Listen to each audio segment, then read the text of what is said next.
which is shaping up to be remembered as one of the most catastrophic democratic decisions to ever have been made.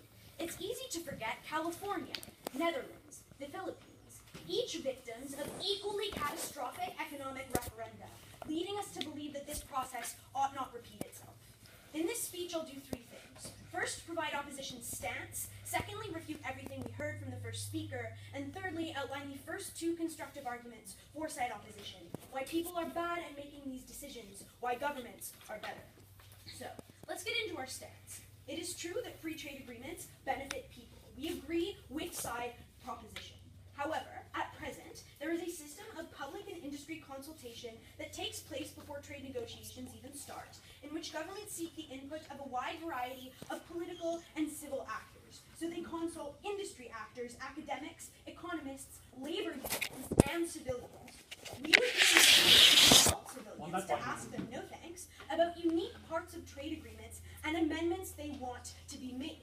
That input then considered in the mandate given to negotiating heads when specific negotiations take place. Our stance is that a better model would improve this current model of public consultations and take into consideration a wider variety of views to give more credence to the civil society groups that side proposition is so concerned about. However, we do not want to abandon the use of experts as proxies who grapple with the most difficult of economic choices. What did we hear from the first speaker from the side proposition? Her first argument, or actually, firstly, we have no idea whether or not these referenda are legally binding. If you would like to tell me now. How do we get more efficient outcomes on your side when literally only the agricultural interests in America can block the WTO negotiations with like 190 That will come countries? in my constructive, but yet again, we don't know whether or not these referenda are legally binding. In order to get their benefits, we assume that they are. If they are legally binding, there is no chance to make amendments. So if people vote against the free trade agreement because they don't like the intellectual property portion, they negate all of the economic benefits of competition and the lower prices of commodities because they simply didn't like one part of that agreement. Her first argument was about legitimacy. Purely based on fact, I would not argue that this gives the decision much more legitimacy. When 51.8 of a population can vote in favor and 49% roughly are left without recourse. So when Scotland entirely voted against leaving the European Union, I don't think that they think the decision was legitimate. But furthermore, none of the reasons that she offered for why free trade specifically necessitates this choice is unique. That's where the POI that Dasha offered comes in, because we think foreign policy is in line with all the things that they said. The most vulnerable people that they want to protect are the most coerced into going into the military. Why do they not deserve to vote on foreign policy decisions? Foreign policy decisions shapes the future of your negotiations with other countries. If it's about future lengths of policy, why not foreign policy? That answer was not good enough. But let's get into their second argument, where they tell you that they get better free trade agreements. They already defeated this argument when they told you that large proportions of society will reject free trade because they are worried about losing their jobs.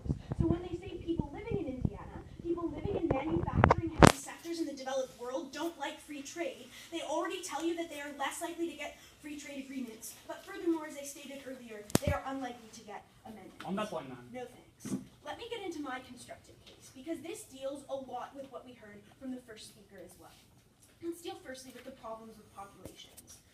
Populations, no thanks, are especially bad at making decisions about free trade for a few main reasons, some of which are intuitive. First, and most clearly, the length of free trade agreements is prohibitive.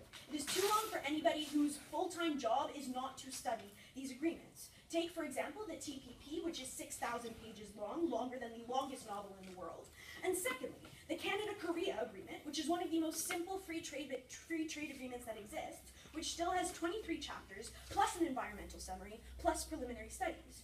We don't think people will understand the intricacies of the agreements. On that point, ma'am. No thanks. But secondly, they are unlikely to conduct adequate research. It is difficult to convince people that their vote is determinative because one person has never swayed an election, and most who vote regularly have experienced voting for somebody who has lost.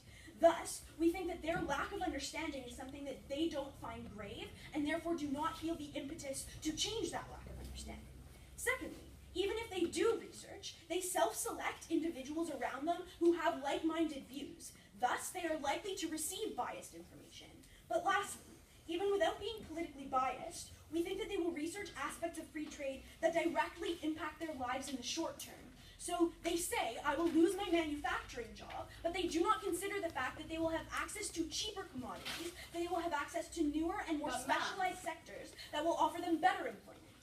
Thirdly, we think that they don't understand the complexity of these agreements. When people are faced with unknown aspects of their future, they create simple metrics to decide on decisions. They know what the status quo looks like. They don't know what this free trade agreement will look like. They are likely to revert to the status quo.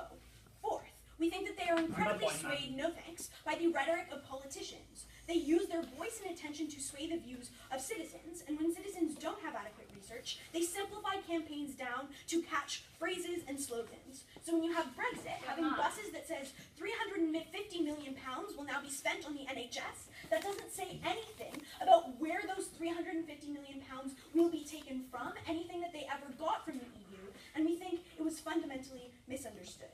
But we think that furthermore, people are unlikely to consider long-term implications. Certain demographics care more about immediate impact. So when in Brexit, we saw ages 18 to 24 voting very, very against leaving the European Union, but those who do not have to consider the end of that free trade agreement, who are 60 years and up, voting very much in favor, we think that we are letting people who don't have to consider long-term impacts to hold people who have to live in that country hostage for years and years to come.